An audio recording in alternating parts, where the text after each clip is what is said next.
suatu penyakit atau sindrom ya, kumpulan sindrom yang sangat erat kaitannya dengan pola makan dan nutrisi. Di mana kita ketahui memang nutrisi itu dan pola makan itu memainkan peran kunci dalam banyak penyakit gastrointestinal, baik itu yang sifatnya akut maupun kronis, dari segi patogenesisnya maupun untuk kemungkinan terapeutik nantinya. Kemudian korelasi yang kuat antara simptomatologi, aktivitas penyakitnya, dan kebiasaan makan itu juga sangat erat kaitannya dengan penyakit radang usus dan sindrom iritasi usus besar, di mana ini merupakan salah satu penyakit yang paling banyak kita dapatkan pada penyakit-penyakit gastrointestinal.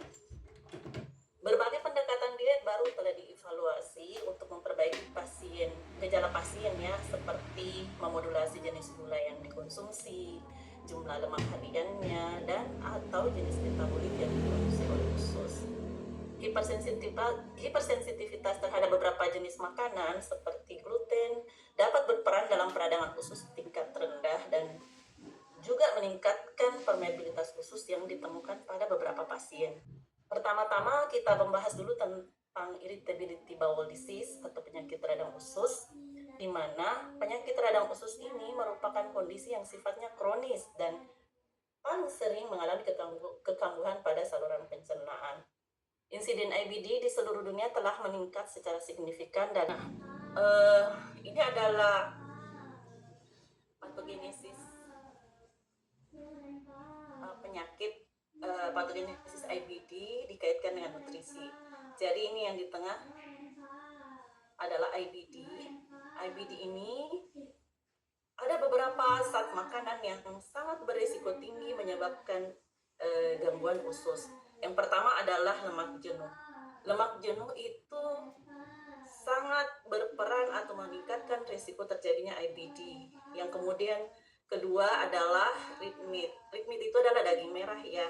Daging merah yang mengandung lemak itu juga daging merah itu mengandung juga lemak jenuh yang cukup banyak.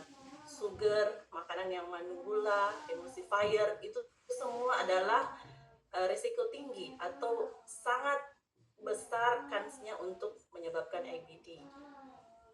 Sehingga jika terjadi IBD akan menyebabkan terjadinya beberapa defisiensi makro dan mikronutrien. Untuk mikronutriennya sendiri sangat berpotensi mengalami defisiensi iron, folat, vitamin B12, vitamin D, kalsium, dan zinc. Nah, apa sih yang bisa dari segi nutrisi, bagaimana?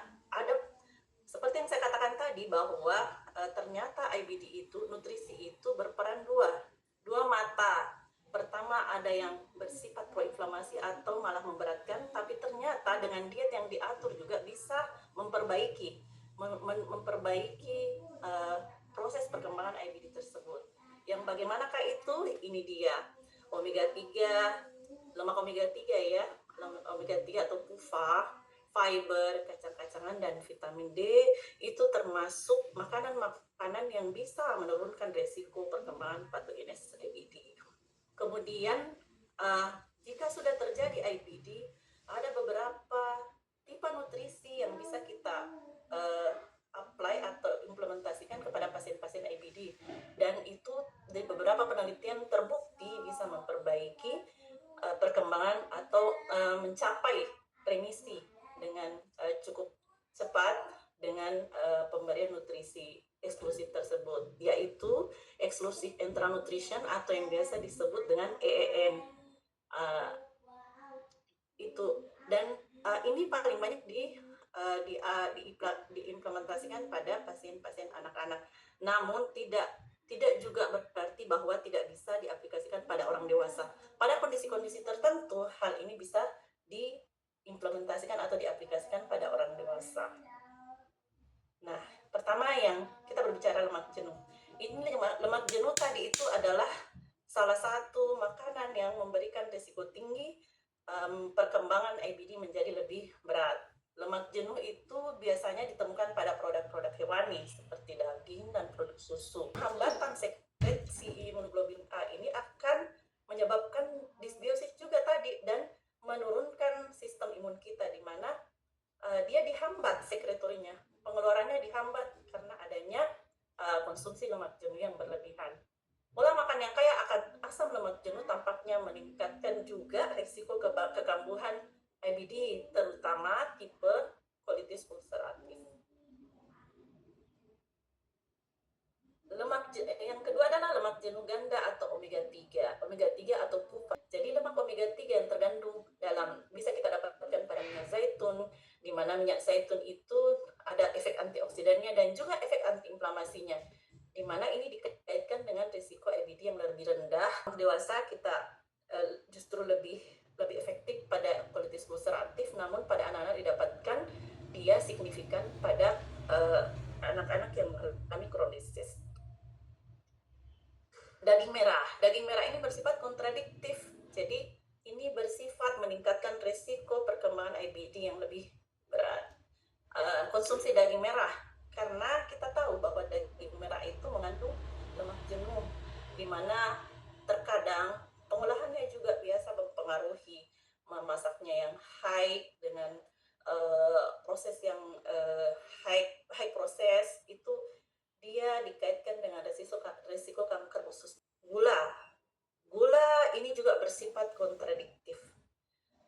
Saat ini kita sudah melihat ya peradaban yang semakin bergeser dari makanan yang natural, akhirnya kita makan makanan-makanan yang cepat saji, kemudian makan makanan olahan.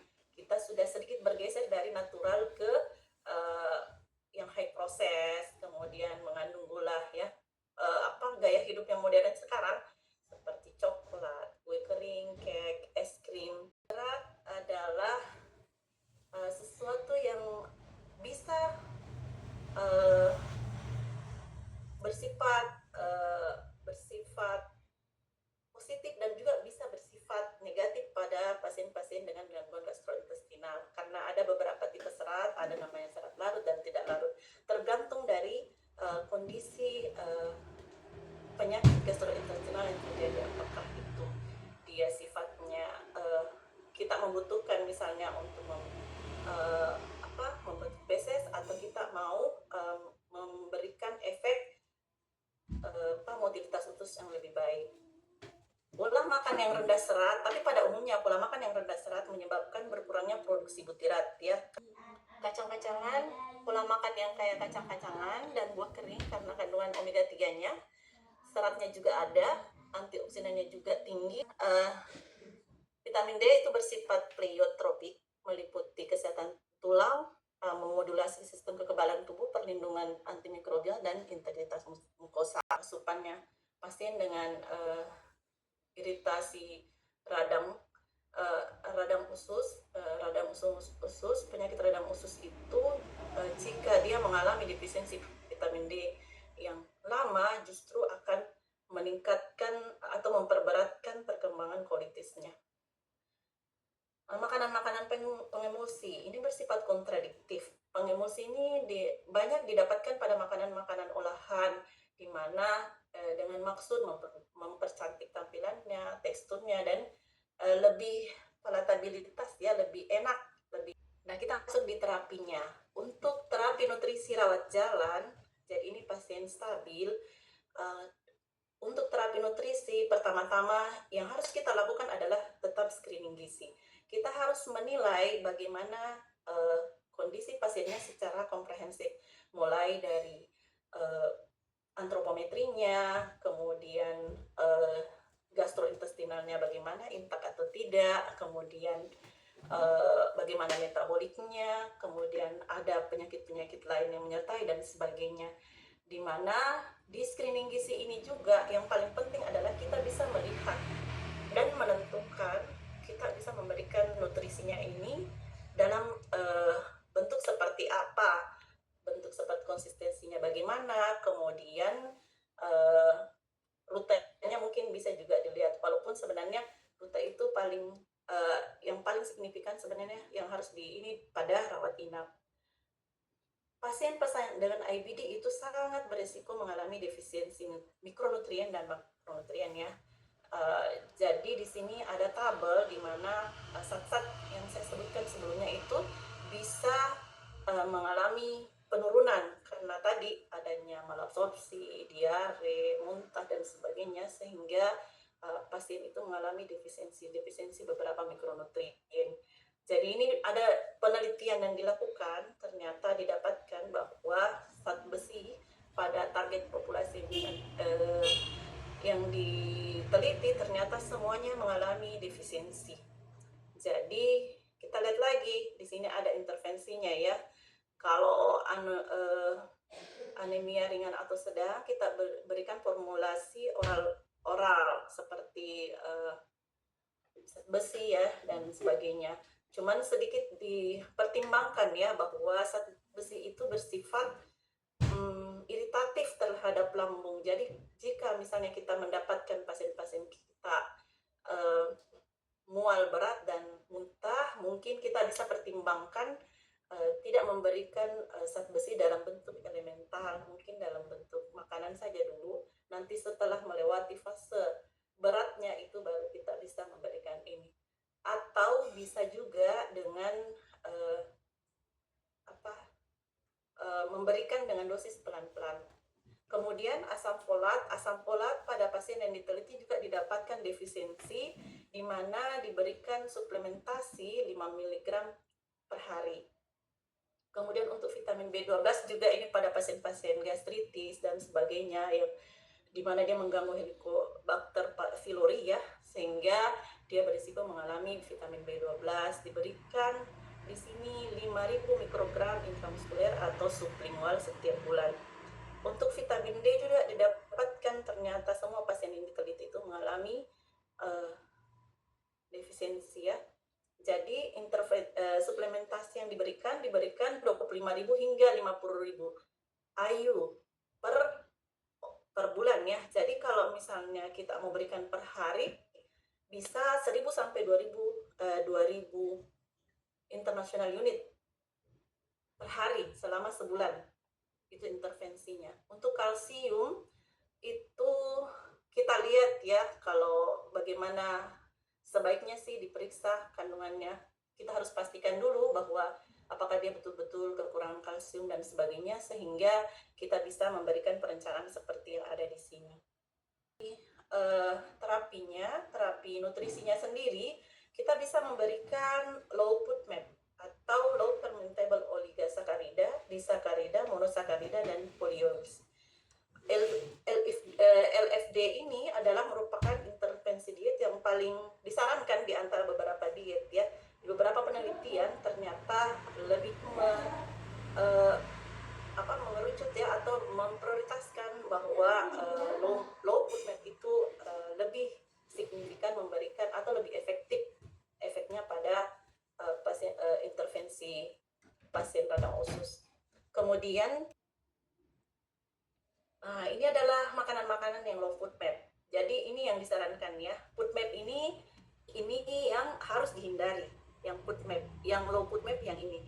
Jadi sayuran apa yang masuk low FODMAP? Itu wortel yang tidak dengan kulitnya ya. Kalau kita makan dengan kulitnya, itu masuk dia dengan FODMAP.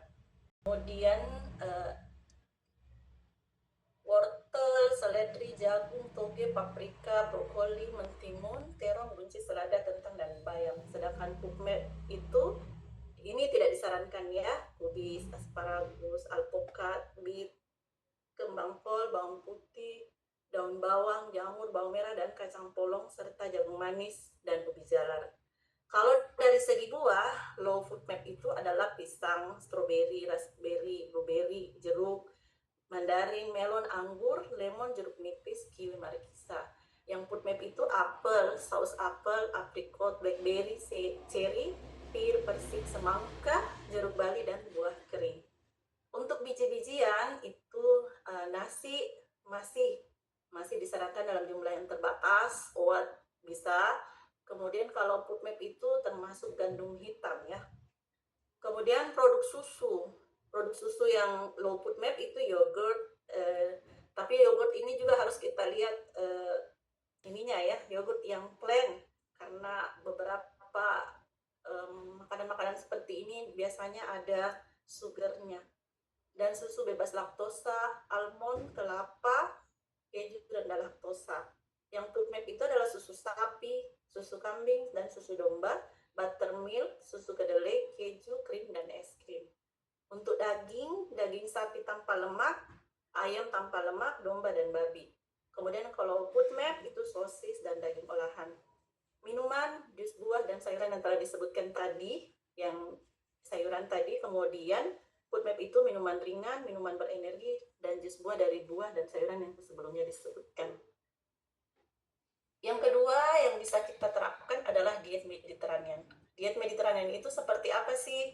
Jadi diet Mediterranean itu dicirikan dengan adanya tinggi mufa ya, tinggi mufa, minyak zaitun, kemudian banyak sayur, ditandai dengan pola makan dengan sayur yang cukup tinggi serat ya.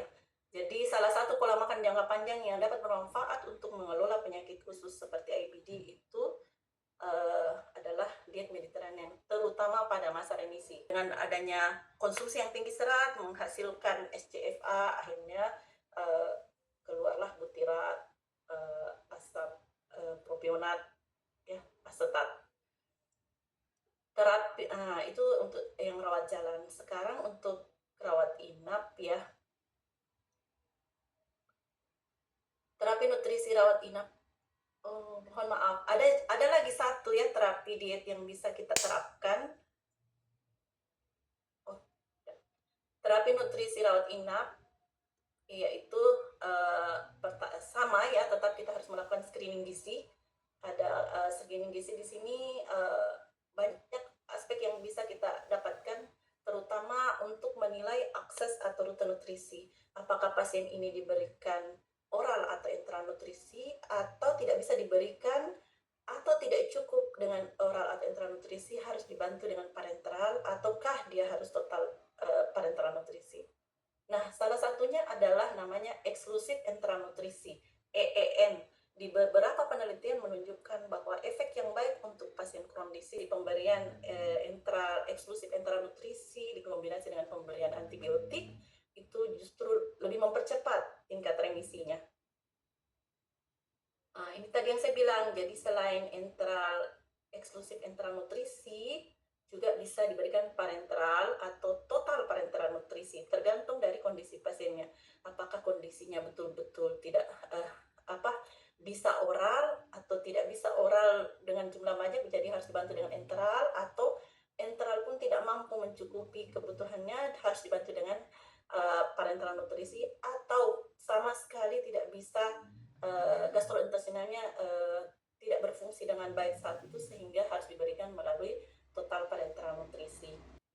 Itu tadi radang usus ya. Sekarang kita masuk di gastritis. Gastritis adalah suatu penyakit yang ditandai dengan gejala-gejala seperti hiperasiditas, gangguan pencernaan, dan mual. Gastritis tidak hanya menyebabkan ketidaknyamanan langsung, tapi juga merupakan pertanda komplikasi lambung lebih lanjut jika diabaikan. Jadi maksudnya kalau sudah akut dan kita tidak merubah pola perilaku makan kita akan masuk kepada fase yang lebih berat. Terapi nutrisi berperan penting dalam pencegahan gastritis. Salah satu penelitian saya adopt di sini, di mana mereka mengambil strategi mengadopsi cara pemberian makan pada bayi. Jadi dia sifatnya, pemberian nutrisinya itu bersifat lembut, jadi smooth dimakan, yang lembut dan sedikit demi sedikit, dan tetap mempertahankan keseimbangan nutrisi, tapi tidak juga terlalu ketat dalam ininya. Jadi kita tetap memperhatikan food variety-nya, terus metode pemasakannya, kemudian zat-zat yang kita berikan untuk ininya harus minimal sekali, kemudian jadwal makan bisa 2-3 jam jaraknya. Nah, ini hasil dari penelitian tersebut dengan memakai atau menggunakan analisis nutrisi seperti ini. Jadi mereka merencanakan bahwa intake itu harus fatnya itu 39-59 gram, kemudian proteinnya 66 sampai 68 gram, karbohidratnya 226 gram, fibernya 23. Ini hasil yang didapatkannya. Ternyata dari pemberian intervensi yang jumlahnya seperti ini, kemudian dengan komposisi seperti tadi, kemudian dengan penyediaan yang seperti ini, strateginya, ini didapatkan bahwa efek-efek yang heartburn itu ya, yang nyeri atau panas itu ada perbaikan ya, dari yang always selalu, ini di after itu dia sudah tidak ada ya. Nausea ada perbaikan juga, tapi yang paling bagus di sini adalah ketidaknyamanan ya, heartburn dan depresinya. Tingkat perbaikan gejala depresi juga menjadi lebih rendah, dan ternyata setelah pemberian ini juga terlihat ada penurunan yang cukup signifikan dari penurunan pH-nya, di mana kita ketahui bersama bahwa pada orang-orang yang gastritis terjadi peningkatan pH. Nah, ini beberapa contoh makanan yang direkomendasikan ya.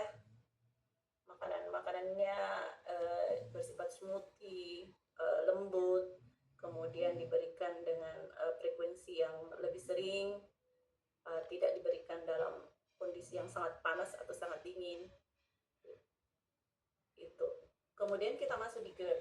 GERD itu didefinisikan oleh American College of Gastroenterology sebagai kondisi di mana reflux lambung ke esofagus mengakibatkan gejala atau komplikasi.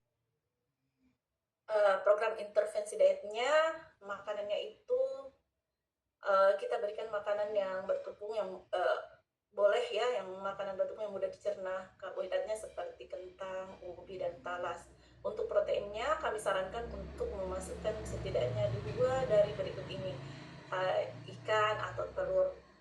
Sayurannya harus dikukus menjadi lembab ya, seperti lobak, terong, atau labu juga disertakan. Makanan-makanan ini dipilih secara khusus karena mudah dikunyah dan cocok untuk dihaluskan. Sekitar 2-3 jam setelah sarapan, cemilan pertengahan pagi disarankan untuk menjaga tingkat energi. Pilihan cemilan diantara lain bubur, yogurt, dan buah-buahan. Untuk makan siang kami merekomendasikan sayur campur cincang yang dapat diolah dalam berbagai olahan ya, seperti dibikin pangsit kukus ya, mie atau panakuk. Setelah makan siang, camilan sore sebaiknya dikonsumsi 2 kali sehari. 3 jam kemudian komposisinya serupa dengan cemilan pada saat pagi. Cemilan ini meliputi buah-buahan, yogurt, bubur multigrain, produk kedelai, dan camilan ringan dengan fokus pada porsi terkontrol untuk mencegah makanan berlebihan. Makan malam terdiri dari makanan lunak kaya karbohidrat seperti roti kukus, dilengkapi dengan sup sayuran yang lembut dan mudah dicerna seperti sup lebak. Mohon maaf, tadi itu terapi untuk gastritis. Kalau untuk nutrisi GERD itu, mohon maaf ya, tadi yang gastritis, ini ya gastritis, salah posisinya. GERD, kita masuk di GERD. GERD itu didefinisikan sebagai kondisi di mana reflux isi lambung ke esofagus mengakibatkan gejala atau komplikasi. Untuk GERD, yang pertama yaitu low carbohydrate diet. Diet rendah karbohidrat. Ini dianggap ternyata di salah satu penelitian didapatkan bahwa ternyata low carbohydrate diet itu adalah terapi diet yang paling konsisten memperlihatkan perbaikan efek keluaran yang positif terhadap GERD, termasuk gejala dan pengukuran pH. Kemudian diet rendah karbohidrat itu dikatakan diet rendah karbohidrat jika diberikan kurang 20 gram per hari. Sedikit sekali ya. Tapi ini dia lakukan pada pasien yang obesitas ya, dengan IMT 30 kg per meter kuadrat ya. Yang 20 gram ini, yang minimal itu diberikan pada pasien yang obes grade 2 ini. Kemudian meta-analisis kami juga menunjukkan penurunan paparan asam esofagus yang signifikan pada diet rendah karbohidrat dibandingkan dengan diet yang tinggi karbohidrat. Kepadatan kalori karbohidrat. Yang kedua adalah diet low FODMAP. Ini juga bisa diberikan intervensi pada pasien-pasien dengan GERD.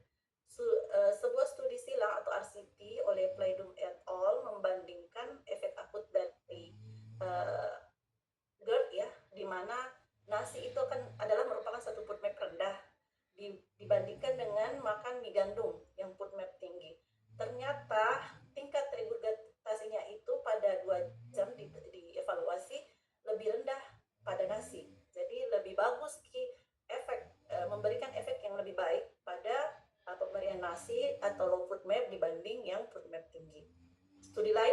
GERD yang resisten terhadap penghambat PPI ya, menunjukkan peningkatan hasil yang tidak signifikan sih antara kelompok diet rendah FODMAP dan kelompok diet biasa tapi ini ya.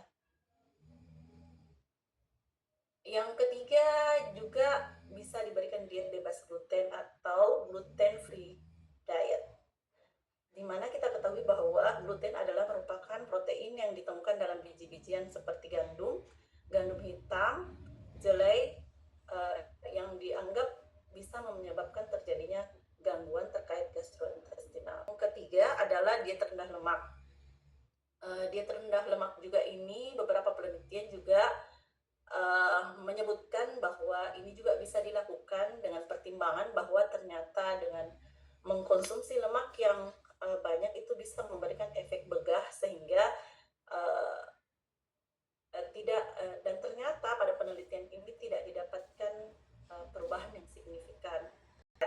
Ada juga penelitian yang menyebutkan bahwa kecepatan makan itu juga memberikan pengaruh terhadap gejala atau gangguan-gangguan gastrointestinal pada GERD. Di sini diasumsikan bahwa makan cepat itu adalah kita makan dalam 5 menit dan versus makan lambat itu 30 menit.